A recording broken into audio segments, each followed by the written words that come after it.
So no, it's more going to be from Brown. Okay, we'll make it all Brian's fault. You have to release. I don't think so. Where's, oh, that's right, he's streaming. I think, George is, George is on his way. Hey, Tim, we usually take our masks off up here. Is that okay with you? Well, this is the last time you guys haven't, so that's why I got everybody told them, come on. What? What? I'm happy to Take them off. Can we take them off too? We're fine if you're fine. You guys just haven't the last couple of meetings, so I was No, just- we do once we're seated. Okay. Check the video. Stay 6 feet apart. Yes, Sure. okay. I noticed Mayor and Council has theirs off, don't they? Right. Right. We're just As long as you're following. vaccinated. Yes, we're all vaccinated. I ask that every time. Everybody nod yes? yes, absolutely, twice. I had two. I had 3. You did? I did, I got a booster. Wow. Anybody else have a booster? Not yet, I tried. Where'd you get your booster? Right Aid, just walk in and smile. Right Aid, okay. Right Aid. 3 times then too, because I didn't count the first time, it was 2. Even though they weren't the same day, they were 2 weeks apart. No, we'll talk later. You've lost me. I had Pfizer. Oh, I have Moderna. I have Moderna. All right, okay. Well, are we ready to go? Are we live? Are we? Yes. Okay, all right. All right, everyone, welcome to the Historic Preservation Architecture Review Commission, Thursday, October 7th, 6 o'clock, live from council chambers.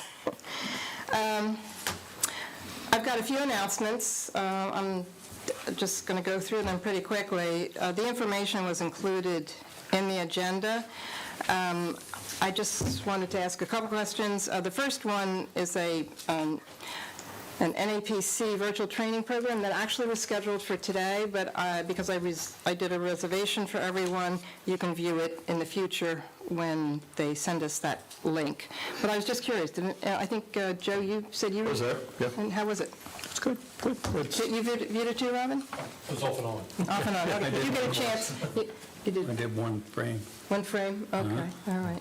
Randy, you were too busy talking to me, right? Yeah. I was on the phone with you, I think. Yeah, I think so, too. Okay, well, that's good. Anyway, in a few days, we'll get a notification from them, and we can, when they record it, they'll issue it, and they'll issue a way to link into it. I want to sync up with everybody else. I don't want to be out of sync. I jumped in there and did it. Oh, that's okay. You can do it again. Once you listen to it, you can listen to it multiple times. You're not limited to one time. The second item on the announcements is Preservation Delaware, PDI, is doing their annual conference and business meeting, which they do this in the fall of every year. And again, they're going to do virtual. So it's going to be 3 days. I think that's the link I was given. And it's October 21st to the 23rd. 3 days, 6 sessions, 15 different presenters and panelists, national, regional, and local speakers. It's really good, and I would encourage you to, go online. If you have trouble getting a link or getting more information, it's right there on the agenda. Yeah, I just wrote that. And Put it on the calendar. yes, and so anyway, it's, you, like everything else that's virtual, you can pick and choose what you spend time on or not even attend. I was curious, did anybody register for that yet? No. Okay, not a problem. And number 3, the National Alliance of Preservation Commissioners sent out an email, and I'm curious, I've asked for everybody, all the commissioners, to receive their regular emails of updated information. But the latest issue of the Alliance Review is Disaster Preparedness and Resiliency. And I wondered if anybody had received it. This is what it would look like when it came through as an email. Let me see. I think so. So it used to be, this is the booklet. And if you click this, they used to mail the booklets out for free. Now everything's, like everything else, is done online. But if you click that, do not hit print until you look to see how many pages, because I think it was was 30 or 40 or 60, it was a lot of pages. Okay. But you can click it and just, flip through it, and if there's a page you want to copy, I think you can copy just the one page. But it's, anyway, has anybody received it? Do you automatically get their emails? I got their email from. Do you? Got that. And you got that one? Yeah. I think I got Joe it, did not too. get it? I don't think so. I think I got it, Barbara. You think you got it? Great. Oh, I did good. not get the email either. You didn't get it? No. All right, I'll send, and, okay. Well, I can send it to you, and Okay, just that's to be fine. sure it's not hidden somewhere, and then I'll Yeah, I double... just checked. No, it's Oh, you not did? there. but- It's not there? Okay. Well, then I will ask them to make sure they've got you on their list. Okay.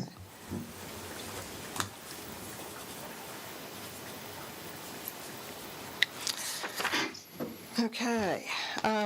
Next order of business are the minutes. And I know Michael found a couple of things corrections that he brought to my attention. And before I ask anybody else, Michael, do you want to... Sure. Yeah, this would be on page 2, and this was specifically the discussion we had at the last meeting regarding possible revisions to the ordinance. And the first paragraph, it starts out, Mr. Whiter continued stating carports. I basically was not stating that carports needed to be addressed, but whether it was something that we should consider addressing in the current design guidelines.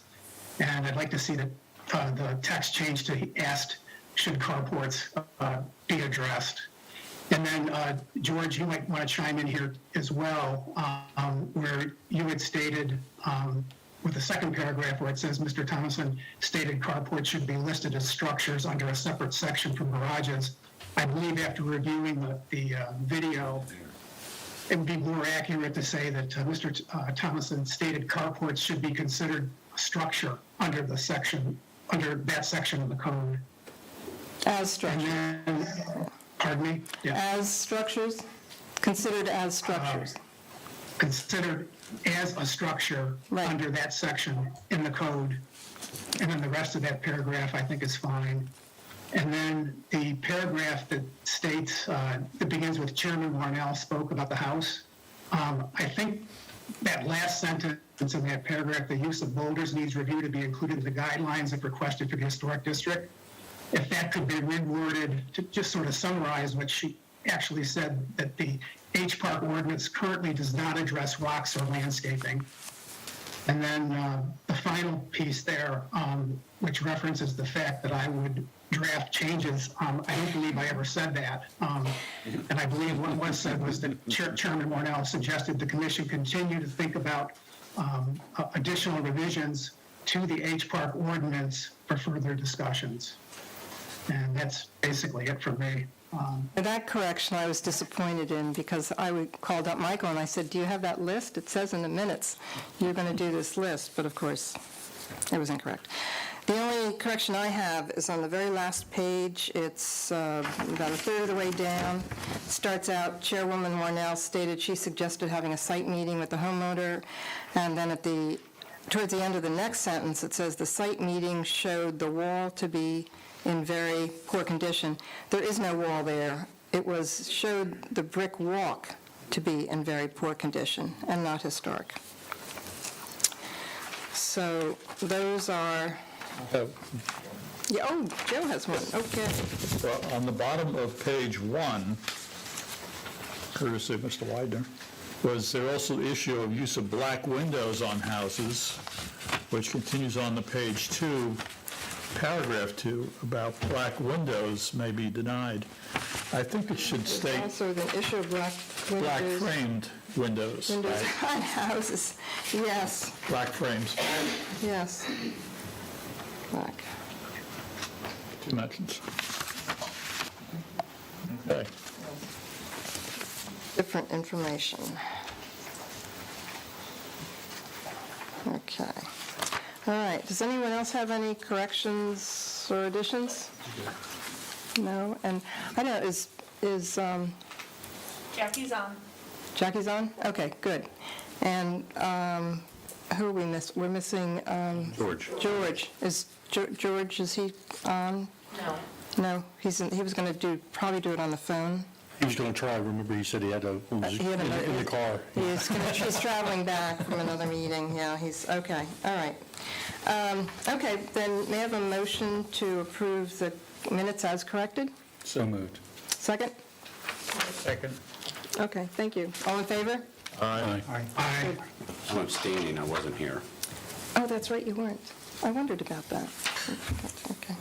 All right, so that takes care of the little business stuff. And now for the big stuff.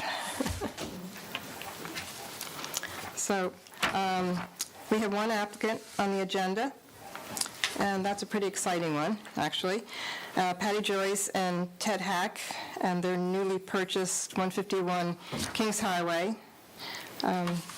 is going through a major restoration renovation work. So who wants to come up and tell us about your project? And Patty and Sarah are going to introduce themselves first.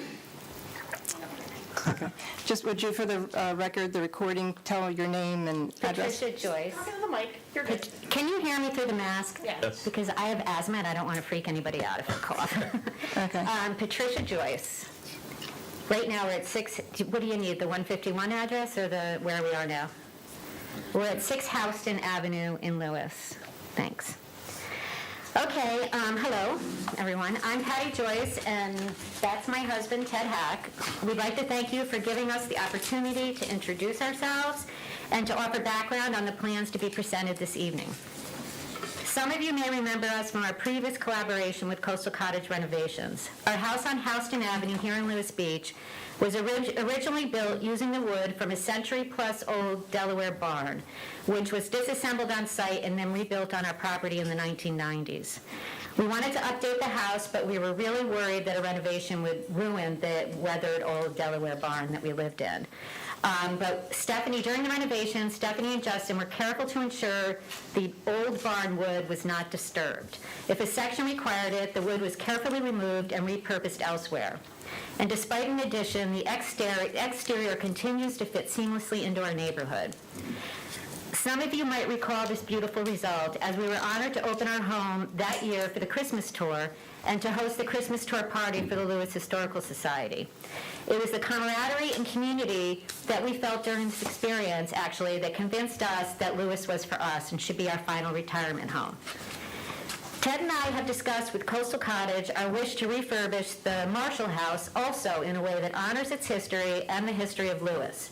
Our goal is to restore, not renovate, and we trust Justin and Stephanie to ensure this happens.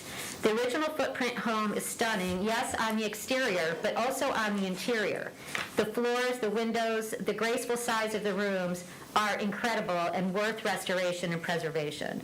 We don't want to have to move interior walls or tear up those amazing floors in order to accommodate 21st century life. Finally, as transplants to Lewis, we would like for you to know that we are people who believe in strong neighborhoods and community engagement. I served as an officer in my previous neighborhood association, where I was also a transplant, and hope to find a way to contribute to my new town as well. Ted is a 30-year veteran of the United States Submarine Force and is looking forward to supporting the many Lewis maritime events and projects. We never rented out our beach property, and we have no intention of renting out any portion of our Kings Highway home. This will be our retirement home, and most very likely our last home, frankly. We want to be respectful residents of Lewis and its history, and we respect whatever decisions you make this evening. Thank you for your time and attention. Thank you, Patty. That was a very nice introduction, and I think presents a really good picture to the rest of the commissioners. Thank you.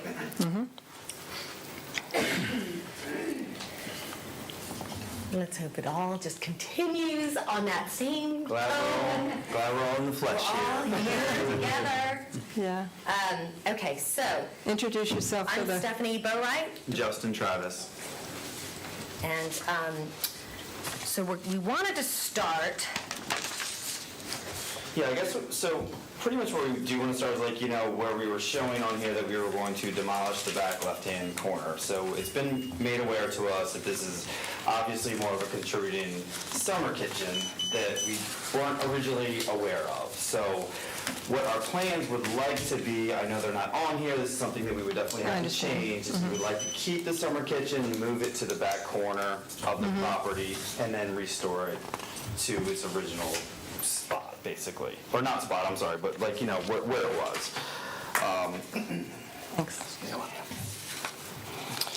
We do know that the one portion of the section in between, because normally summer kitchens were not connected to the house. Correct. At some point, this other portion was connected. So what we did was did a little investigation. We tore some paneling off of both sides. We did notice that the old summer kitchen definitely had the old wood timbers in it. Clearly, it was super old. The other portion of it definitely had more of the newer framing. It had real 2x4, 1.5, 3.5-inch framing inside of it. So we know that that was definitely not as old as the summer kitchen was. We can see kind of like where it was connected. We can see there was siding still on the original portion of the house. So that's the one thing that we do want to kind of state from you guys from right from the beginning, that we would like to take that and move that over. On a new foundation. Yeah, on it. Well, yeah, definitely too, because foundation on that thing is cracked, it's crumbling, it needs a new foundation regardless it's falling apart, so. And then I guess, we can kind of go into kind of what our thoughts were. Do you want to move from there, or do you have any questions regarding that? Well, I guess what I think we have to do is determine if there's, you're not going to, that will be preserved. You okay? That's going to be preserved, and I commend you for that. It just was, it so happened that I was over there taking photographs of the windows to make sure I could follow what was happening to the windows. And Bill was also there, and as we're standing there, trying, well, do you think that would, asking each other questions about the windows, Patty and Ted drove up and said, "Hi, we're the owners. Can we help you?" And at which point, we were very fortunate. They offered us a complete tour of the inside, which is just an absolutely remarkable building. And, especially now, you can see the whole structure, and it's solid as a rock. It really is. And we came to the same conclusion that probably was a summer kitchen. Yeah. And you can see that there were probably just brick piers, and then there were brick fillers at some time by someone. Correct. That area that sort of attaches to it and to the house is on the Sanborn maps. And It was probably a porch at some point. that's kind of, we were sort of, brainstorming that too. It shows up on the 1931, along with the summer kitchen, As a porch, though, right? Not as, it wasn't a room in 1930. I think it became a room probably in the 60s if you look at the... Yeah, I can't tell that from the Sanborn. Right, I because can it just shows you a square. Right, it just shows you that. Yeah. Just the footprint. Right, it shows you the footprint. And, it actually shows something on the Washington Street side, too, of that back extension of the original house. But that's gone, and that could have also been, because there's a door there that goes in. And so there could have been another little porch or a stoop or something, or a roof over area. So, anyway, that I think is, to me, it's feasible that it may have started out as a porch, roofed over porch, and then, evolved as spaces like that do. They look to capture them to do for some other purpose. Yeah, if you can see one of the rear sections, you can kind of see where the summer kitchen sits. Right. There's like one little section that goes over, and then there's a window there, and that's kind of where they connected it and then ran that other portion of the porch back. And because even we peel back some of where we know where the existing part of the house was, and there's old siding behind it. Yeah. Right, yeah, I think that's, yeah. Now the dilemma that I've been informed about is that it's still part of the contributing structure. Even though it's not what was there earlier. Well, there was a roof there, there was at least a roof because it shows up on the footprint, and then we don't know what else was there. We're guessing, logic tells us that it possibly was a porch, it possibly was something else. But I've been advised that according to our code, and I don't know if Robin's going to get and speak to this now, or if Brian, wherever Brian is. I'm here, Chairman Mornell, or Chairwoman Mornell. Thank you. I'm aware of what, of this procedure, and I'm aware of this issue, having reviewed the application. I think there's two things to keep in mind. Both of them deal with section 19758. One is in subsection D, which permits anyone from the public as well as the applicant gets them to, or allows them to introduce evidence or testimony that can either contradict or confirm whether or not the structure at issue is contributing or non-contributing. So that is there should be an opportunity for whomever to come forward to basically provide additional evidence that can elaborate or shed some light, so to speak, on whether or not the structure at issue is contributing or non-contributing. And that should happen now if the commission is willing to hear it. If it is determined after having heard that testimony or having received that evidence that the building is non-contributing or the structure is non-contributing, then we can go forward with the application. If the evidence confirms or if the evidence is not as credible as what is currently designating this as a contributing structure, then we do need to move forward with 19758 subsection I, which discusses the demolition/removal hearing procedure for a contributing structure. I guess our question to you then is, if it was a porch at one point and it was taken down, because we can tell, and if you look at these pictures, you can probably see, it was probably put on in the 60s or 70s, that addition there. And the framing kind of allows you to understand. Yeah, and you can see the framing in there. So how is it contributing if it doesn't exist anymore? That's my question. So if what's there was built in the 60s, 70s, 80s, that would lead us to believe that it's not contributing because what was originally there is no longer there. And even if the roof was there, it's not the same roof. It's most definitely not the same roof. Is any portion of that still original to the contributing structure? No. So yeah, the only way we can really tell is sort of by the type of framing that's done in there, whether it be or you can tell by the old houses, the old timbers that are in there that are big brown ones, and then this is all new framing or newer framing. So the 1907 Sanborn map clearly indicates that there was a kitchen that was attached away from the house that had a dotted line that also connected a porch that was the house. So, and this isn't, nobody's singling out the owners or anybody else in this process. It's about not undermining the whole process all the way along, right? Because that's what this historic preservation thing is all about. And so it becomes challenging to say, so if there was a foundation that existed in that wing that became a god-awful whatever in 1960 whatever, as you are saying, there was still something that was there that connected that house to the kitchen.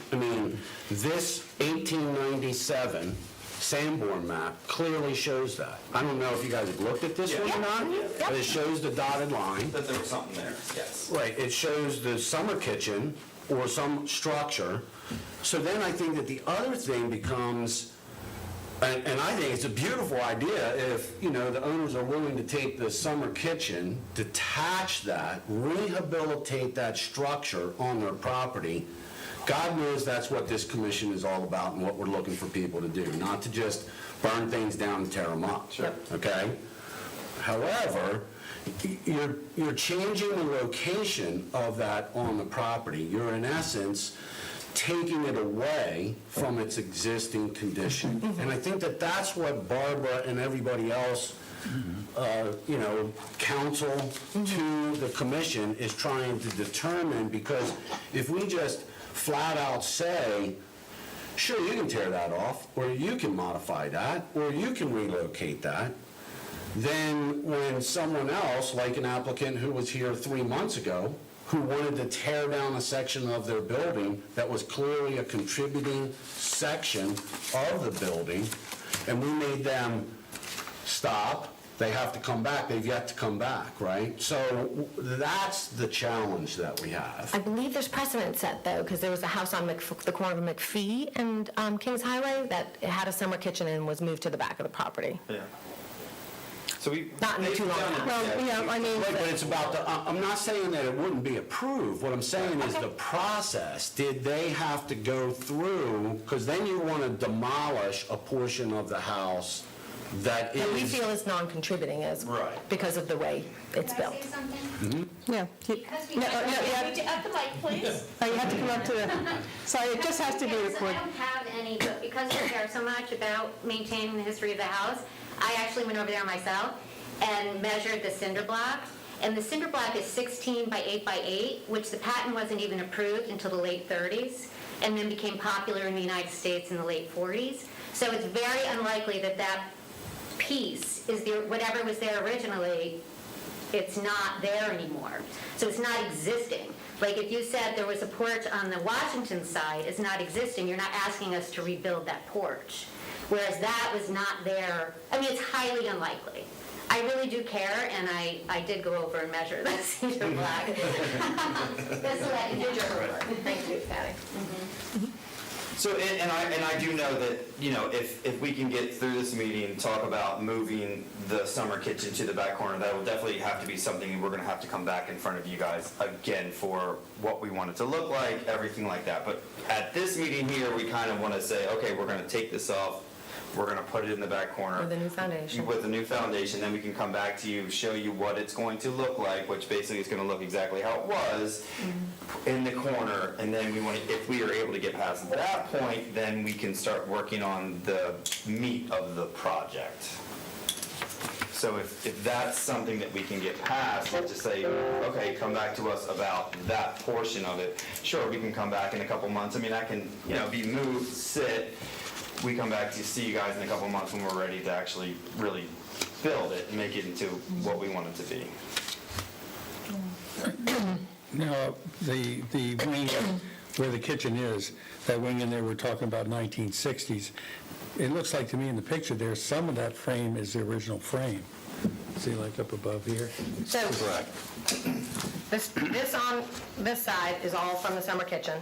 Yeah, I got that. Okay, and this on this side is... Yeah, I have no problem with that. Yeah. The more. It might just be that it's dark. It's all new. No, It's all new 2x4s. Yes, I understand that, but notice what they're connected to the, That's old paneling at the top, though. that beam is? That's not That's a not piece of beam? wood, that's just Oh, that's broken off just paneling, paneling. yeah. That's We just ripped It's from where they ripped the paneling off, and there's still a strip. show- Oh, is that what it is? Below. Okay, well, I feel better about that then. Good.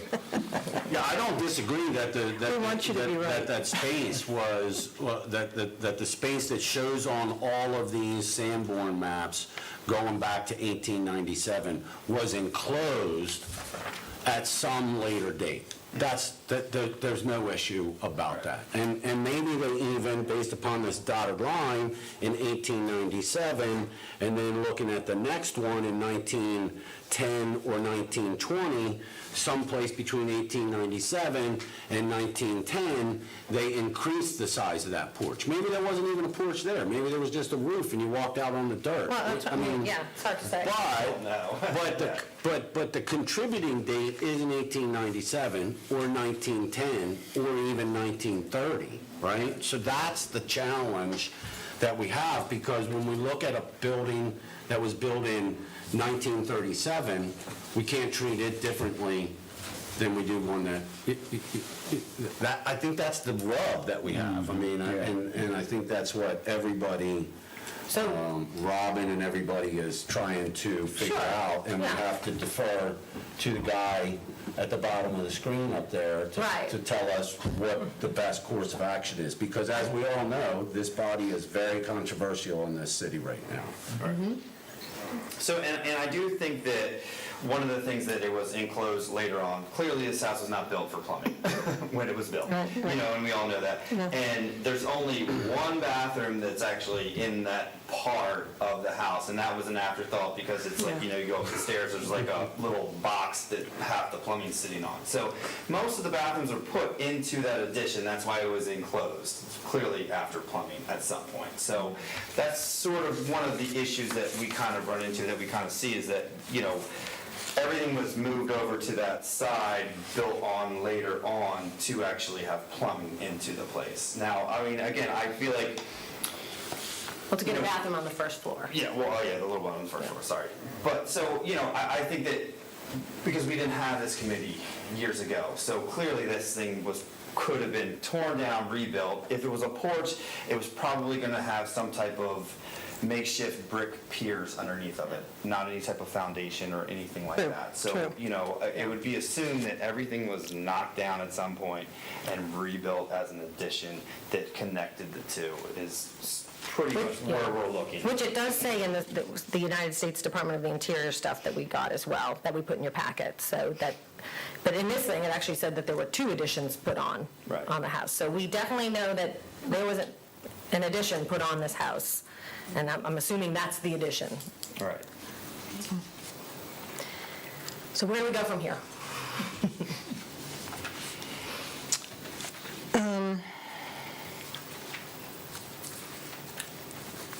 Phil, do you have any thoughts about this dilemma? From an architectural standpoint? No, I just want to make sure we're doing the right thing, and this is historic preservation, and the Sanborn map shows something, and we can't define exactly how complete that was. I'm leaning towards saying, let's have a public hearing, and if we're going to tear this down, we need to do it and make sure we do it the right way. So that would be saying that it is contributing, because what we're saying... I can't hear you. Speak up. That would be saying that is contributing, but we're saying that we believe that this particular portion of the house is non-contributing, so that would not require, correct? Am I correct in that? Correct. You are correct. Okay, thank you. Well, yes and no, Stephanie, because moving the structure is a modification to a contributing structure that I believe, and Brian would have to answer this question, in order for us to detach that from its original footprint and put it someplace else on the lot, we're not going to demo it, but I believe that requires, based upon my read, that would be part of the demolition, relocation, renovation process, because right now, there's not an application, and it's great that you guys brought this sheet here tonight to talk about relocating that, but that's not what was in this package to begin with, and I think it's all part of the same. I could be wrong about that, and I hope I am, because you can move forward, but it's up to the guy at the bottom of the screen to revise. I think we're more talking about the other part, though. He's talking about the wing. The wing part, not the actual summer kitchen. We're actually talking about the addition part of it. Everything but the summer kitchen. Oh, well, But not the rest of the house. The house is an L, so we're not taking down the original part of the house. Yeah, we're just talking about just that little left section. That little first floor addition, not the summer kitchen. Yeah, we're not addressing the relocation of the summer kitchen We're because talking it's about the because it's addition. not in the documents. Right, exactly. So we Yes. can't really talk about it. We can't, yes, we would have to come back for that. Correct. Robin's Except that we're pondering. all here. And we all are here, yes. And we're the only ones here. Well, that's what I was Yeah. trying to get at, is that the efficiency of a complete approval, because I don't know, the other challenge is that I don't, if the decision is that we have to go to a public hearing, then it kind of stymies you all the way. So then you'd have to present the whole thing at one time, would be more efficient for you and your client, I believe. Well, actually. Maybe I'm wrong. Well, there's another part to this. Robin, did you want to explain that, that's in the guidelines?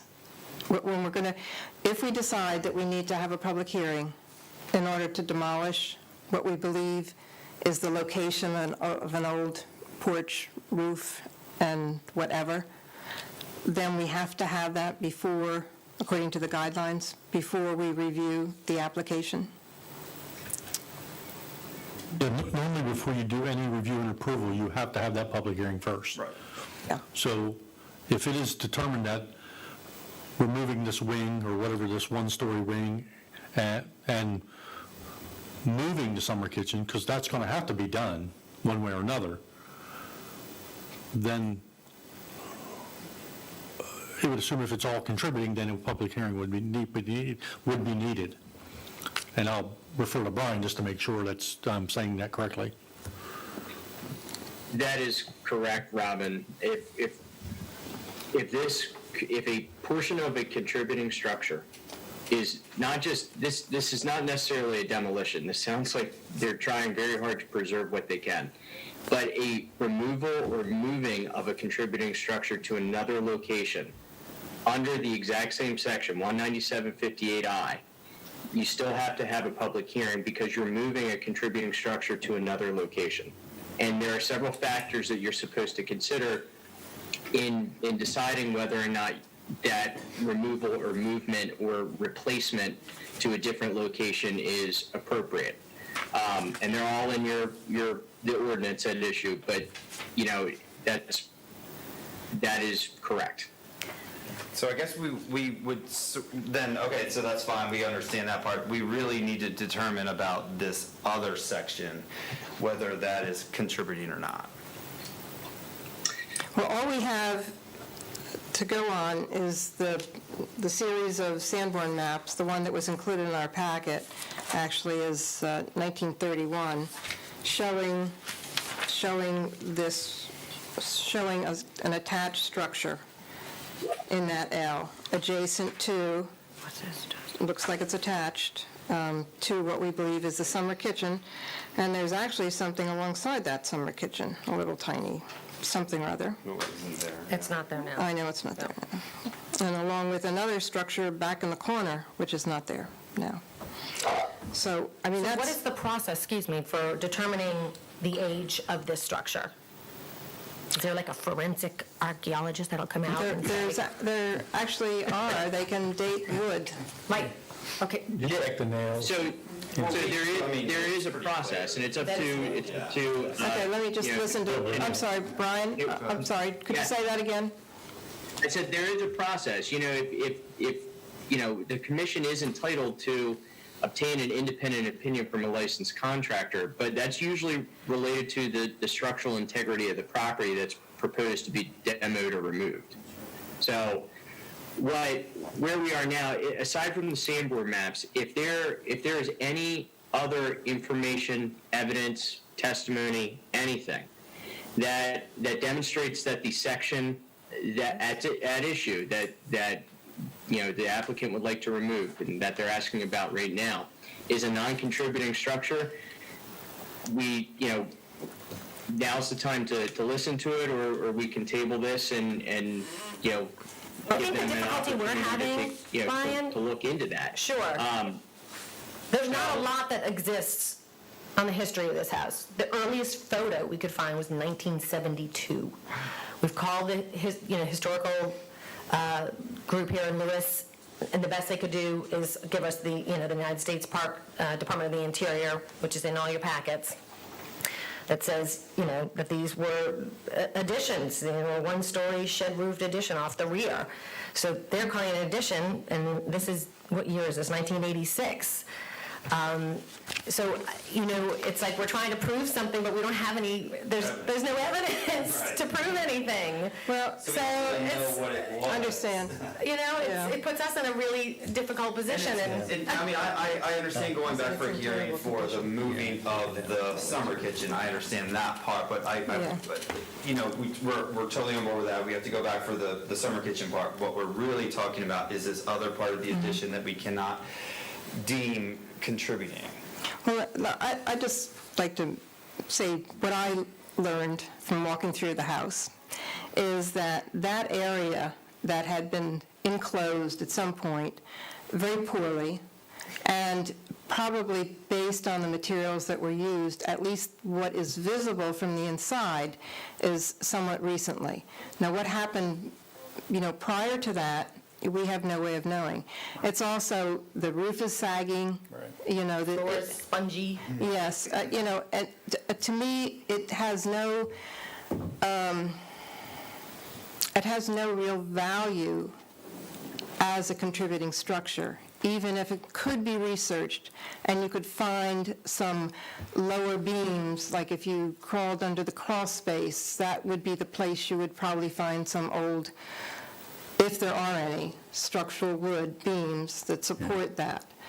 But then you would say, well, then, so what do you have as far as preservation? What are you preserving? Those floor beams? And who will see them? And so what story does it tell? So, I saw the very same thing you saw. Yeah. I mean, it's modern materials. The roof has got to come out of there because it's rotten, just completely rotten. Yeah. I don't see anything redeeming there from an architectural standpoint. Or From a preservation. preservation No, standpoint. I don't see either. it in either case. And I don't see that it contributes to the project, what you're trying to do, and all the other preservation work that you're trying to do either.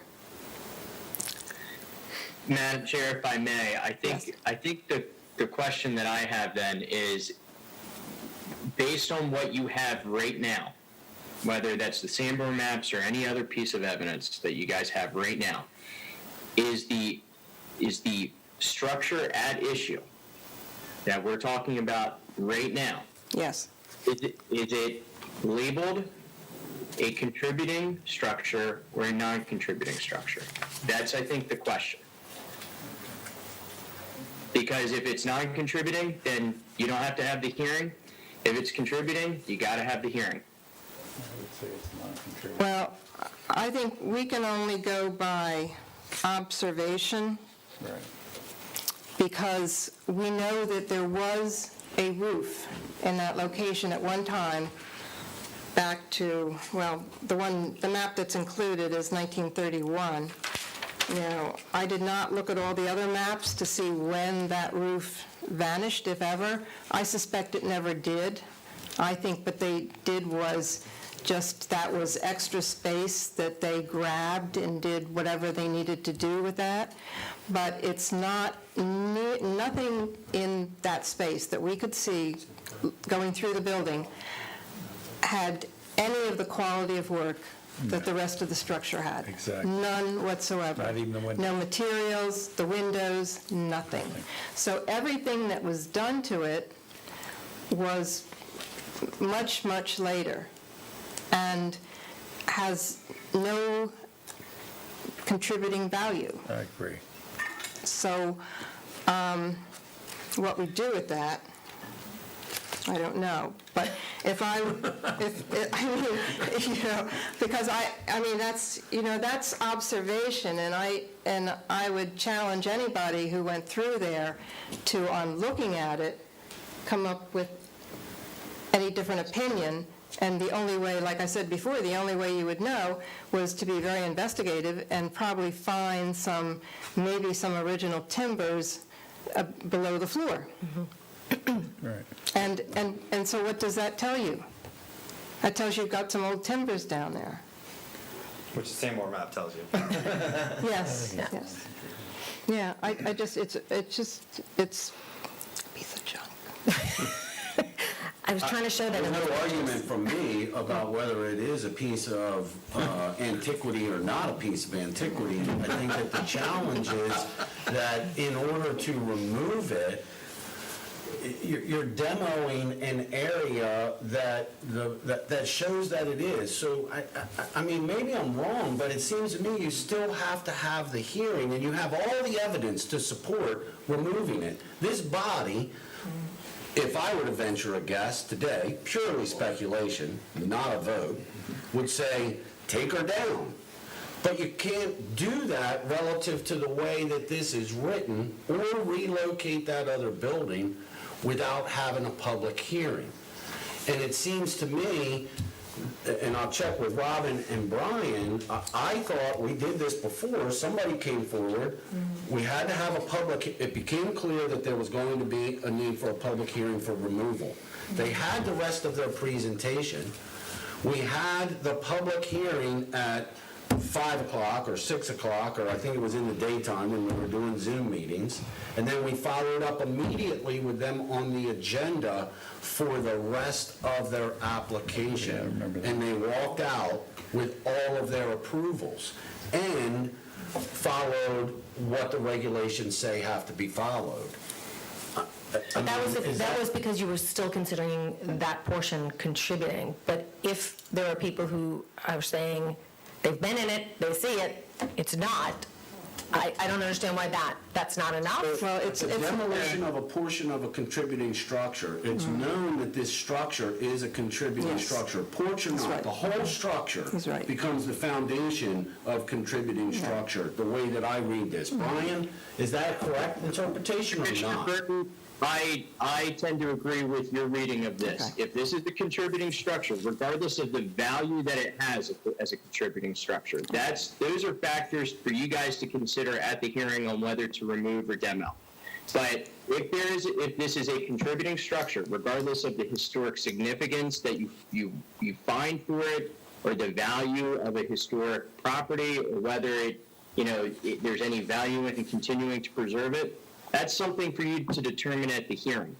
But if this is a contributing structure, and there's no evidence demonstrating that it's a non-contributing structure, you need to move forward with the hearing. That's based on my review of 19758 and based on the review of 19759 and the criteria that need to be considered when having the public hearing on whether to remove or demo. So could you let us know what's involved with that then? I mean, do we need, Just ask for the hearing. I know, I'm saying, what evidence do we need to present more than we've already presented? Do we have everybody open up the house, come on through? I mean, Honestly, you probably don't need much more than what you've already given us, but this isn't the public hearing. This was not advertised as a public hearing. Sure, It has to okay. be an advertised public hearing. And then, so pretty much we're going to go for a public hearing for one, to move the summer kitchen to the back corner, because whether it be moving We'll it, do both. attaching it, We're gonna- it would be we'll both. cover both. Moving it is one, And then and demolishing the that other is- part is yes, another one. is that- Okay, yeah. so because pretty much moving, demolishing is almost the same, because you're taking it out of the lot. Is, Okay, yeah. all right, I got you on that. and then we're able to, you all keep these packets, and then we meet right after that? Is that happening the same day? Exactly, same day. Okay. Same time. We'll have a 6 Okay. o'clock public hearing, if Robin's okay with that. And then we would, and hopefully it will be no more people than are here tonight. And we'll have the same conversation, so we can go on record, recorded, and then we'll proceed. Robin, do you want to? The other question I would have is the dealing with the summer kitchen. Is at that point, it's only going to be that you're going to move it and not go through the review process for rehabbing? Is that all going to be done? Because it does affect the packets. Right. Sure. Because, again, your packet now is showing that It the stays. one-story addition and the summer kitchen is going to be Yeah, demoed. Melissa, yeah, And now you're asking for something a little bit different. yeah. Yeah, So the so, packets are kind of not 100% correct. yeah. I have one thing I want to say. Lean up into the mic. The survey that we received doesn't tell me It's a survey, it's not a site plan. A site plan would have the setbacks, would have an indication of what's being torn down, where the addition is going, and none of, I spent a lot of time going through what you gave me, trying to figure it out. All the information is not here. So when you take your survey and turn it into a site plan, you'll show the driveway, you'll show where the garage goes, and you'll show the setbacks. Okay, Okay? sure. We have one. We do have one. Yeah, we have one. You have a site plan? I mean, of what we're proposing to do, yes. Oh, okay. Was it in our packet? No, it wasn't in that, it wasn't in Yeah, that. it should have been the first. It was in the early version. Okay. It was in the early version, but not in So you'll the, have it for the next one. And then you'll be able to also modify for the moving.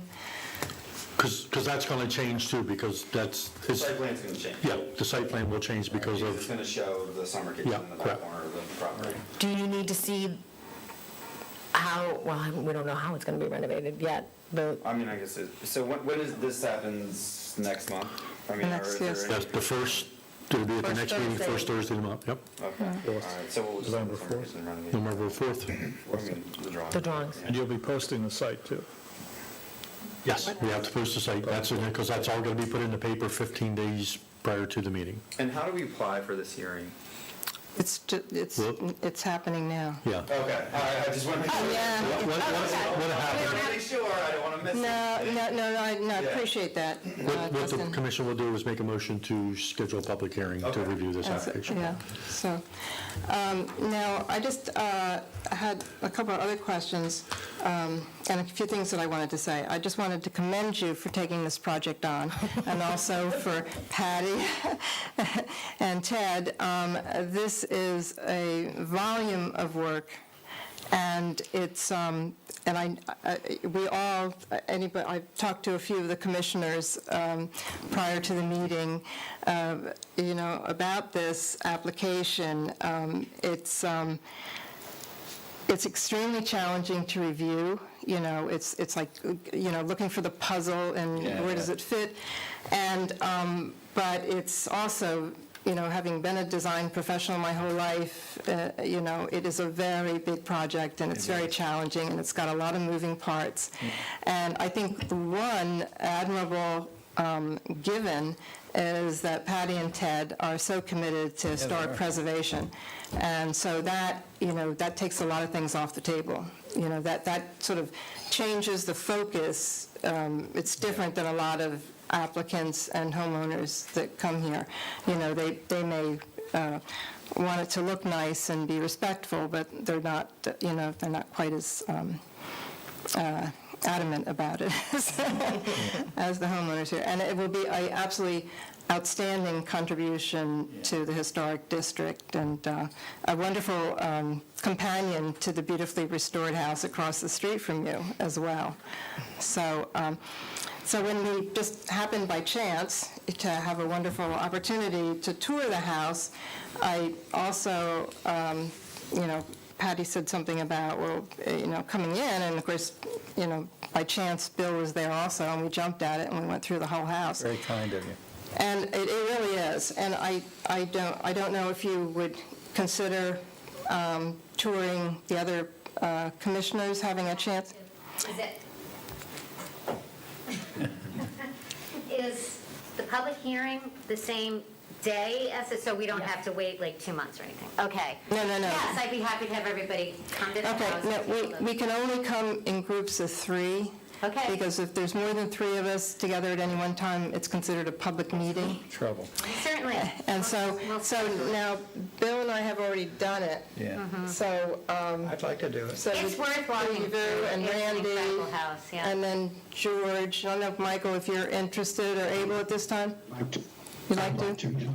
Okay. We thought the house was a lot worse off than it actually is once the walls came, once they gutted it, Yeah. you can see that it's just beautiful, yeah. Yeah, it really is. And the Yeah. floors are just amazing, Yeah. that they're all intact. And, Yeah, except where they put bathrooms in the middle. yeah, except the horrible bathroom deal. Yeah. The But- bones are solid. You know what, I sense Speak that up. maybe this one's going to be on the Christmas tour too, do you think? Well, I don't do that anymore. anymore, so. Yeah, I don't do that anymore, so Put that's, some fascias on it first. yeah. Get the water from Yeah, destroying it. yeah. If I may, to make that happen, To do the contact, would it be something that they would contact you, or would they contact? Probably Patty directly. Okay, so if you could give me your contact information, I'll pass. At the meeting or right now? At the end. At the end, yeah. And I can give it to the members. Got a lot of And they can, that way, they can set up instead of just showing up, standing in the yard. Well, Barbara, thank you for saying that. We do appreciate it, and we It hope that really you all is, it's a know huge project. that we are, Justin and I are really committed to restoring old houses the best that we can, for sure. So, we love to keep as much of everything as we can in these homes. And if you follow us on social media, you'd know that. So. Okay. Yeah, I did, and I'm going to get up with Patty and Ted because I want to give them the contact people for the preservation credits through the state. yeah. They've gotten, those procedures have gotten much more involved than they used to be. And so they require a lot of documentation, and it's sooner you get a hold of them and present your project, set up a meeting, or have them come down, whichever you can arrange. That would be between the homeowner and the state for credits, for historic credits. But a project of this magnitude. 30,000, they get the whole 30,000 credit, Yeah. which is a tax write-off. Yep. Yeah. I think it'll be more than that. At least, Probably could separate wow. No, Oh, I don't know. Go ahead, Randy. Is it? If you're, Is that what it is? Yeah, it's 30,000 per submission. It's a 30,000, Ted, per submission, so you can talk to them maybe about if there's any way to break it apart. Like, see, we got over $250,000 for St. Peter's Church through the historic tax credits. It's still available residentially, but it is a labyrinth to go through, so I would advise you to start tomorrow morning. But it's real money. And you can sell, there are the other tax credits that are available that you can sell back. So we're talking, Bill's talking one thing, I'm talking about a different host that's out there that the banks buy those tax credits. That's typically who buys them, because you get a tax credit that you sell to them at 70% of the face value of it, because you can't utilize the whole tax credit.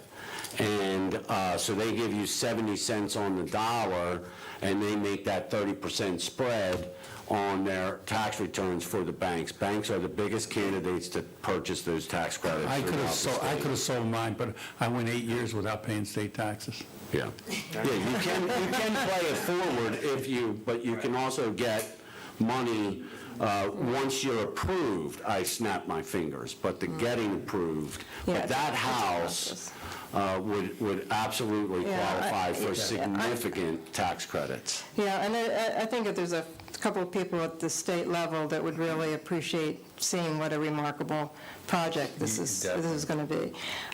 Can we have one more question? Yeah, Barbara? just one more thing is, I don't want to hold you guys any longer. Excuse me, but, we're losing another month here. I understand. Is there any questions or concerns? I know you guys have all looked over everything. Is there anything that we can talk about now? I know this is kind of like what ifs until this. Right, I need to check one section. Yeah, there's a few things I think would be helpful to share, if Robin and Brian don't mind. Thank you, Brian. I think that would better be served at the next meeting, since that's when the application's going to actually be heard. But, that would just be my preference. Well, I think from our end, Brian, we just want it to be as complete as possible, because it is so involved to get this information to you all. We don't want it to be incomplete. We want you to feel like you have as much information as you need. So if we could just take 5 minutes I of the think time. there's anything, just we don't want some type of there's a deal breaker, then now we're going to be pushed back another month. I mean, this house is literally rotting into the ground. The outside, yeah. So that was the only thing. If there was anything, questions or concerns that we could answer and address. I don't think we can now, Brian just said. I got them, but I think the attorney's on the mark. I think we have to take this up next time. Hold our plug. I think that one thing that I would offer, just in the other conversations that I've had, Maybe I can. Mark, I can talk plenty loud enough about the microphone, is to just kind of look through your entire presentation, because I know that you had to, keep working on it, and if there's anything that, like, you understand this project, and your client understands this project, but he doesn't, she doesn't, he doesn't, I don't, he doesn't. This is the only information we have to alliterate everything you're doing. So I would just, so that you can get it done rapidly next month, I'd just take a really forensic eye to your documents and make sure, if I was a layperson sitting there on that panel looking at this information, is there enough information here for me to make a decision? Oh, to that point, Randy, I wonder, like you said, with you folks seeing it today, I think that made a huge difference. I mean, this is not your typical house in downtown Lewis. So I think it definitely benefits from everybody taking a walk through it. Would it benefit to walk through it with us as well, so we can walk you through, because I hear what you're saying, Randy, like, it's we put all this out, we're like, yeah, it's perfect, look how great it is. But you're right, we've seen it, we know it, it's wrote for us. So, I mean, is it possible to spend that kind of time with you, so it's not like just pieces of paper? Can I say something on the macro level? Sure. Not get into the... Only 1 to 2 at a time, though. That's it. 2, I thought it was 3. No, that's shaky. The problem is that, and I got myself in trouble when I first joined this commission by someone who I was recusing myself from the meeting, but that they asked me some questions, who is a personal friend, and we're not allowed to give advisory advice. I disagree with that as a commission member. I think that individual commission members ought to be able to give advisory advice, but that's not what our bylaws say we're allowed to do.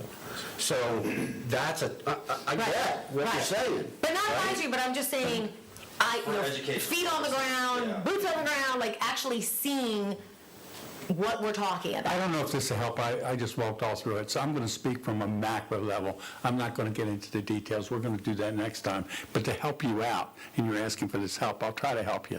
When you look at this house, and say, what I'm trying to change here, what I'm trying to do, is this what they would do in 1888? If this is not something they do in 1888, in other words, am I looking at this and saying, is that a contemporary change here? Or is this more modern? Or should I be matching the windows up above with the windows down below? Those kind of things I look at, because those are the kind of things that keeps that house in character. Okay. So I'm just giving you on a macro level. Okay. I looked at every bit of that, and that's where my comments would lie. Okay. So on a macro level, Yep. that's what you need to look at, because you got some question marks in there. Yep, okay. Okay? Yep. And also, any changes that you're considering, are they absolutely necessary? Because they impact the look, the historic look of the outside of the house, window changes, things like that. Is there another way to accomplish what you want to accomplish? I think Patty can fill you in on that a bit. And, because the elevations that face Kings Highway and the elevations that face Washington, those are the two fronts, and then you have two sides, you have no back. And so, what's visible from those two streets, the side elevations that are visible from those two streets are as important as, not quite as important, but they are significant to the two front elevations. So any place that you've done changes to those elevations, go back and revisit it. Okay. So, did you have anything that can't wait?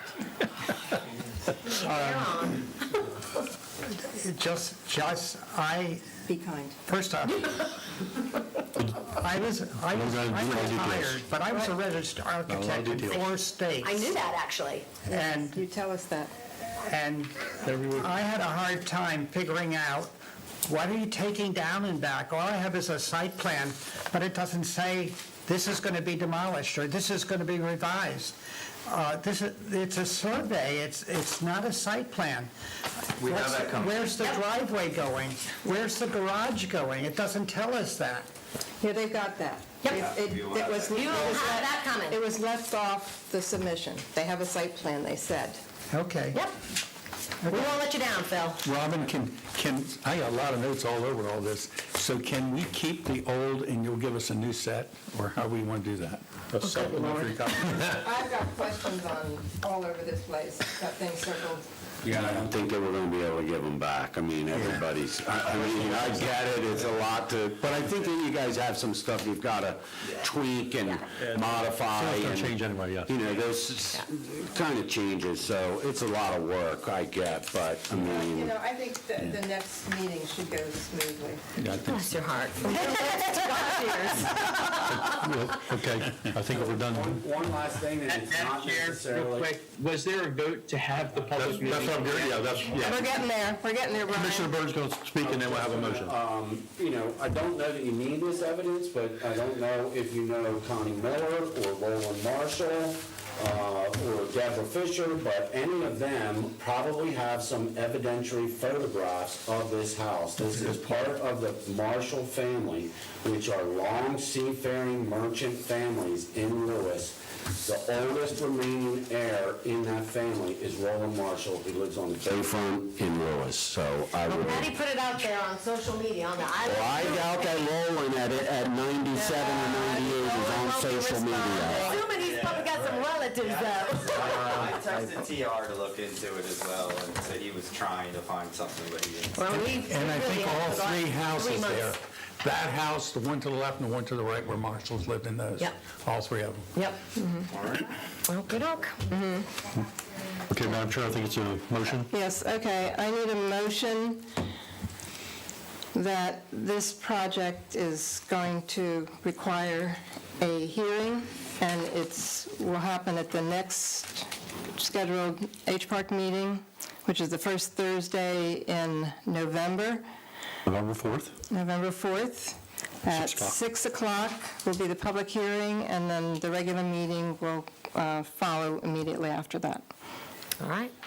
I make a motion that in accordance with 19758 Historic District Property Review Process, Section I, demolition or removal, which requires that a public hearing be held, that we move to a public hearing on the dates as put forth by the chair, and move forward expeditiously to allow these clients of yours, the owners of this property and your company who are clearly committed to preservation, to move forward with what it is that you need to move forward with while maintaining the integrity of these documents that give us any authority whatsoever. Second, Bill.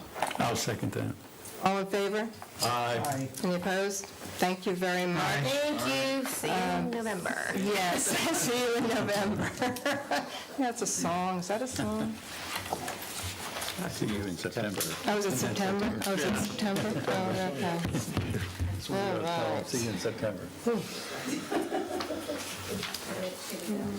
We're all done.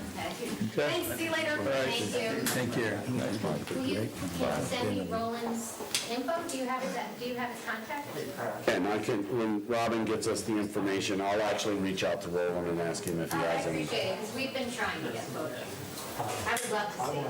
Yep. Thank you. Okay, thanks, Patty. Thank you very much. Robin, do you want this stuff back? No. You can keep it. Oh, thanks. That's just a supplement for next month. Yeah, there'll be more added to that. Again, there's going to be changes, so Thanks for the some reminder. of it's relevant, but some of it's irrelevant. Okay. Just, Our ex officio member is not present. He's out chatting with the, I don't know if that matters, but, Yeah, I would move forward. all right, let's go. okay. All right. Okay. One thing, before we get into the unfinished business, one thing that I realized when Bill and I happened to run into each other over at the site was that you can't review a house or a lot of projects just from the street. So Bill happened to know the neighbors, so we walked on their property down to the back. And we're able to get a much better view of the whole side and also some of the back. A real good example is like the kitchen, right? The summer kitchen. I mean, you needed to be there to see that foundation and the brick and all of that to say, yeah, this is old. You know, So, really old. I don't know how we do that, Robin, or do we address it like every time we have a meeting and ask, or when we have submissions come in, do we ask the homeowners if request it from the homeowners, and how they would like it done, whether they can come by any time, or whether they would like us to make appointments, or what? Madam Chair, if I may. Yes, sir. Brian? Yes, can you hear me? Yes, thank you. Yes. So your jurisdiction's limited to what you can see in public view, which is defined in the ordinance. Now, if a applicant would like you to come in and give you a tour or take you into the backyard and look around, that's one thing. But I don't think that you can require that, because public view requires located from a street. So I would just caution you on that. That's all. Brian, what about, like we know, and we didn't know in this case, but it came out that way, we know we're going to be involved with the demo. Wouldn't we want to see that part of the contributing structure to make some kind of decisions here as to whether we want to make a decision to tear it up or store it or whatever? How are we going to find out? I understand that, and I agree with you on that too, but that's not required as far as I know, unless, Robin, you can shed some light on what's technically in the in the application as we speak, but I don't think that an on-site visit's mandatory or required. And again, I think you're going to be limited to what you can do and authorize and say based on the in public view definition in your ordinance. Now, there are going to be situations where you're going to want to be able to take a look at it, and that there should be pictures and documentary pieces of evidence that are submitted. You are entitled under your ordinance to retain a professional or an expert to look, to basically do a site visit and render an opinion on the structural integrity of the contributing structure for demolition and removal. I just think that I would just caution you to be careful about mandating entry onto somebody's property. I understand. I'm just wondering, I'm just thinking here, with the folks that handle the tax credits in Dover, they look all over the property and walk all over it. I don't know. Yes, they do. They do. They request permission. They have to look at all four sides of a structure in order to update the survey. Homeowners are notified. They receive a letter when this is going to happen, and they are told that, although they don't know the exact date, that people will be identified with, some kind of little badges or something. And if anybody has a problem, they contact Robin. I think that's only maybe one person has ever contacted you and said they didn't want people on their property, or... That was during the resurvey. That's what I'm talking about, the resurvey, yeah. But I mean, people do, in order to do the resurvey, people give, in a sense, entry. But at this point, in order for us to be able to do anything but consider from the street view, and I'm not saying that there aren't some cases where we probably need to see other directions, but we have to stand on the two streets and see what we can see, or we have to go to mayor and council and ask them to change the charter. And in the environment that we're currently in, we're not going to get a charter change, I don't think. No, I think we might. But, so isn't that correct, Robin, that people have entered properties? Yeah, but they gotta get permission to do so. I Right. mean, that's the thing. It's, Right. and without that, And then it goes back to the same thing of, are we doing a lot of impromptu meetings when we have an owner out there? Again, there is that balance. I understand that, understanding the project,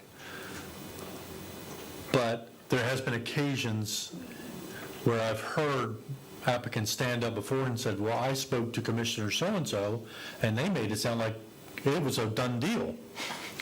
That might not have been the whole conversation, but their impression was that I met with someone and we kind of discussed the project, and they walked up like, okay, 2 minutes, I'm going to give my approval, I'm walking out of here. And then when the commission says, no, that's not really what we want, they throw it out there that way. Well, I had a conversation. So there's the concern there.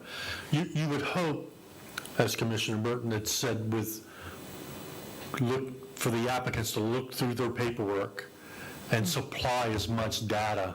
You would hope the applicant would supply a lot better pictures. A lot of these pictures, again, not in this case, I go out and take pictures of because I can go on the property. So I do there's a lot of black and white pictures that come with these applications that you cannot tell what something looks like. I go out and take color pictures, and I do it because I'm allowed to get on there, the property. You hope the applicant would supply that, so you could, almost like you're there. Yeah, your pictures are really good. That's a good point. How about, just my last thought of the night, is that when we get a section of the night, this is it. I'm done. No more thoughts. I want another bowl of that soup. I want another bowl of that soup I made tonight. How about in a case where we know right now we're going to have a hearing, and we're going to be looking at this building for, do we tear it down or not tear it down? In that case, shouldn't we then be allowed to go onto the property and look at it? I would think that would be a salient time to do it.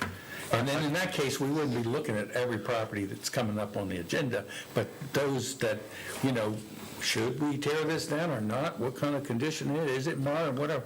That would be very helpful. And in this case, the homeowner has offered that. So in this case, it's out there and it's already been, I have the information and I will supply each member with But that. like future ones, we don't do that many where we're going to tear it down. But in those cases, it would be beneficial to at least go out and look at what we're tearing down. And that could be done again, that's the same thing we did tonight. Yeah. You could ask the At that time, applicant, to say, look, we're going to have a public hearing next month. Yeah. Would we be able to walk the property? That way, we won't be looking at every one of them, but we will be looking at the very important part of the preservation. I don't know. That's my I best thought. agree with that approach much more than making it a mandatory site inspection. That does not tell me that that's a good idea, and it's not required under your code. As Commissioner Burton said, if mayor and council wants to make a change to the ordinance that mandates a site inspection, that's something that you guys can discuss, but I think based on where you are right now and with what your code says, I don't think that there is any authority for you to mandate entry onto somebody else's land. Because I think the planning commission went through this some time ago, and it was, let's not do that anymore.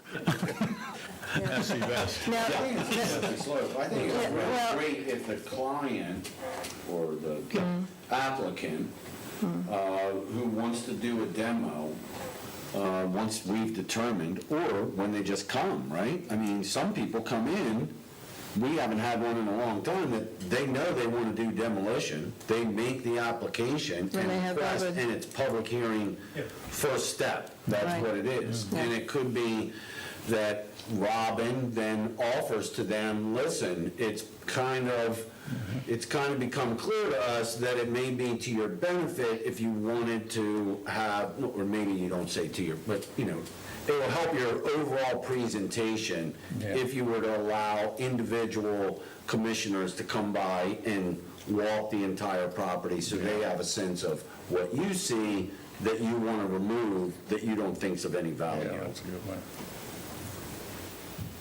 I think Janelle's trying to move it along. Yes, moving right along. So I just wanted to see where we were at. So subtle. Okay, well, we'll move along, but I just want to go on record that Milton does a four-sided review on their ordinance, and the national organization, whatever they're called, they also review four sides, and the street view is the most prominent and is the most strict review process. And then the further you get away, then it's more negotiable, or it's, I forget the term they use. Anyway, I would support four-sided review right off. I could not believe when I went on this commission that we didn't do four sides. I mean, just what you see from the That might be a street. good discussion for item D2. I'm sorry? item D2 on the agenda. Oh. All right, yes, okay, so we're going to go down to unfinished business, all right? So D1 is update, discussion, possible action on the resurvey of the historic district. I did speak to Kate at the University of Delaware. She has been she's had communication again with the state historic office. They acknowledged her messages and said they were working on it. But also, a couple of you made suggestions last time about how I could get in touch with Jack Vessels. Yeah. And I did go over to the church. You did? Huh? Yeah, and Kathy from across the street was there. Oh, sure, yeah. Uh-huh. Anyway, so I did have a really nice conversation with Jack, and he has kept no information on Ship Carpenter Square. It's kept that. Kept nothing, but he did a tremendous amount of review. He went to Georgetown. He researched every structure that they moved, relocated, had a whole history on it, and at the first buyer, he gifted them a whole probably binder on everything, photographed it all, and a lot of those original houses were taken down piece by piece and then reassembled, and so they had amazing amount of information, and a few houses that when I was chairing the house tour, that were on the house tour, they were very proud of that, and they would actually show it to us, when we came in. And then I've also talked to Linda Palmer, who used to chair their HOA at Ship Carpenter Square, and she gave me some site information, but it's not complete. You can, Google the HOA, Ship Carpenter Square, or something like that. Anyway, you can get a lot of information about some of the houses and almost none or very little information about some of the other houses. Supposedly, it's an updating process that they're working on all the time, and she was going to try and get me some more information. Anyway, I passed all that on to Kate, and she told me she already had it. So it wasn't too much new stuff. But I did give her Linda's contact information, and she might have contacted her. D2, discussion possible action regarding a review of the H-Part ordinance for potential clarification, changes, and additions. Now, we talked about this, and I wrote down a whole bunch of stuff that everybody said last time. This is going to be kind of an ongoing thing, and I think what I'll add to that list this time is consideration of four-sided review. And that would have to be put in sort of perspective as to what's important, so that we can be more lenient, rear and out of sight. And the other thing along the same lines that we have run into a lot of times, and Phil has brought this up, is a roof plan. A lot of times you're really just second guessing when you look at different elevations, especially the project that's before us. A roof plan would have made a big difference in that. Yeah. So, anyone have any else to add to this ongoing list? Roof plan including chimneys. I'd like to see materials every now and then too, especially, we were looking at what the composition of that roof. Samples. Huh? Sample, yeah, sample of materials. I think windows are very important, and the trim on windows, if a house, in the beginning, a house has a certain window trim, and then they're going to add windows, do we make sure that the window trim, the new window trim matches the existing window trim? Because that makes a difference. It does. Anything else? I'm not supposed to say anymore. Is you getting a high sign from? Don't have shadows on your drawings. Oh, my gosh. That's terrible. Oh, Robin, when they do their resubmission, would you please ask them to ask the architect not to shadow the drawings? Yes. That technique is not appropriate for this kind of submission. It is the kind of thing people do for a design submission, when you want to kind of make it look a little sexier or something. Remember what we heard when we asked for their architect to do some stuff I know. at the meeting? That's okay. This is a new submission, and you can just be a messenger and then stand back. I understand what you're saying, yeah. Yeah, stand back out of the line of fire, yeah. Okay, no shadows. I agree. The other thing, and I don't know what you're going to do with this, is this size of these drawings is either they have to, the lettering should be larger or the whole submission. It's nice when a submission is to scale. And I don't believe this possibly can have a scale because I think it's been reduced arbitrarily to fit on a paper, size paper. Fit on 11 by 17. Yeah, they're calling it a quarter-inch scale. Well, we know it's not quarter-inch scale. Tiny. Right. So, It could be half size at 1/8 inch though, because our 24 by 36 drawings always transfer directly to Do they? 1/8 inch if you if you plug it in that They way. automatically go to 46, 48, but then you can just go scale 50%, and then that means that it's an 1/8 inch scale. So it just I would imagine they're probably pretty close to 1/8 inch scale, because there's no border on the page or anything like that, but You have a scale with you? only an engineer's scale, which isn't going to help us. Okay. All right, thanks.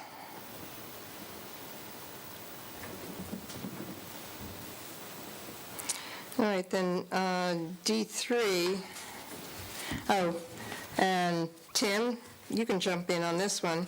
This is update and possible discussion on the mayor and council's October 4th, 2021 public hearing regarding revisions to Section 19758 and 59 of the zoning code. H-Park recommendations were approved at the September 2nd, 2021 meeting. This public hearing occurred this past Monday, and it was the changes to the H-Park ordinance and also the city code on the height of fences, shrubs, and Walls. it was presentation, discussion, public hearing regarding an ordinance to amend Article 5, dimensional regulations, and Article 6 in the Historic Preservation Architectural Review Commission of Chapter 197 zoning of the Municipal Code of the City of Lewis, Delaware, by amending Section 197 fences, walls, hedges, and shrubbery, Section 19758. Historic District Properties Review Process, and Section 19759 Historic District Properties Criteria Standards. We discussed all this at the last meeting. You missed it. You heard. But, and so Tim was there, and he made a suggestion, which they're going to incorporate. Right, and that had to do, I believe, what you're speaking to is the business of the grade change that is reflected with walls and/or steps and so forth across the fronts of yards. And we've asked for some additional direction, modification, what have you. Yeah. And once we receive that, I think we'll be ready to move forward with this. I thought that was really good, because the other thing you brought out too was, and so where are you measuring this from? Yeah. Is it the crest of the road, like they do for the height? Height of the building. You know, Right. or is it, you know, from the sidewalk? Or is it from the land that the property is on? And if so, is it from the curbing that was installed as part of the Second Street restoration work, which then pushed the fences higher? Yeah. Or is it from the land of the property? I mean, yeah, I thought that was good. So we look forward to getting clarification, and then we'll have something for you, I hope. And the clarification is coming from where, Tim? I think it's coming from Janelle and Robin. Yes. I spoke to Carolyn. Did you all talk about barrier fences, temporary barrier construction fences? Because I've been looking at one for about 3 months and nothing being done on Ship Carpenter and Politown Road. So Carolyn and I spoke about it, and I was wondering if it came up, because who wants to look at a plastic barrier type fence? It's required by soil conservation, so those things have to be there, and as long as they have a permit. I know, for months and months. As long as they have a permit, then they have to be there, because soil conservation, what we're gonna end up getting if somebody doesn't put the silt fence there, somebody's gonna complain that there's dirt running on the road. Right. So that silt fence is a requirement, So it could sit there for 6 months. as long as there's an open permit, yes. Yep. Great. Well, that would be a question for Tim to take back. For the building code, It's a very visible. I don't think we can change that because it's soil conservation, Right. it's not all regulation. It's a sediment control issue. but it's project. I mean, if somebody starts building a house, can they indefinitely be under construction forever and ever, just because they have a building permit? As long as they got an active building permit and are actually working, yes, a permit can stay open, yes, that's correct. Yep. Extensions. May I ask a question, and I'm probably stirring the pot by asking this question? I want a clarification from you, Bill, on your original question. Were you speaking to the silt fences, or were you speaking of fences that are sometimes put up, erected around the perimeter of a construction site that might be attached to a chain link fence and be... This is like you'd see at a construction site, where it's just like It's Ron was saying. soil retention. It is soil retention Yeah, you're objecting to? And it's one whole part of the street, Right. and it's uglier than all get out, and no work's being done there for months. Right, but if... John Mateko's former property, it's on the corner of Ship Yeah. Carpenter and Front Street.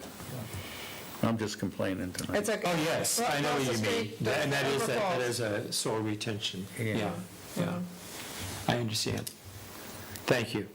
I just want that clarification for myself. Okay. Yeah. I don't know. Okay. Thank you. All right, so that's it, and then, this was just... Can I just Sure. ask one more question Sure. about this wall issue? Because it just because I wasn't here when this was discussed and then sent to mayor and council. So just using whatever, I can't think of the number, the house number, but to the left of Pete and Betsy Hanso's house, they have the stone wall that's in the front. And Nancy Stacy. Nancy Stacy. So is this ordinance attempting to address both stone walls like that, fences atop stone walls like that, fences on, because we're talking front of property? Can you, allow, just because I'm not... This came up because Larry Vincent has a deteriorating picket fence in front of his property, and because part of our regulation... Across the street from their house? No. Larry Vincent is next to Rachel's house. Yes. Right, that's what I'm saying, down the road, across the street. And so he went in, he sent his contractor in just to get a building permit, so, because there's one part of our regulation that says there will not be a required review for replacement of in-kind in our guidelines, which of course is talking just about the historic district. But then another part says everything needs to be compliant with the building code, or some statement like that. So the building code currently is 36 inches high for a front fence that goes back to where the house building structure starts, and then it can be higher on the sides. And so his picket fence is 42 or something like that. And so it was denied because of that other part of our regulation that says it must meet the building code. And so that is what this addresses. Now, the title is longer than the actual changes. But I don't have that handy with the wording of that. I didn't bring it with me. It had to be two sections of the code, because the H-Park regulation says you cannot approve anything is not, that goes against any other section of the code. Right. So whether we have historic fences that are 4 foot tall, the H-Park can't say replacement over 36 because that's what the code says. Well, now the proposed ordinance is talking about allowing 4 foot height fence in the front yard instead of 3 foot. Right. And then it also changes the H-Park ordinance to say anything in the historic district, if you have a 54-inch fence in the historic district in the front yard, the Preservation Commission has latitude to allow that fence to be replaced at 54 inches, to keep in character with the district. Kind of it in a nutshell. Yeah. But anywhere throughout the city, the proposal is in the front yard 4 foot instead of 3 foot. But the current code is.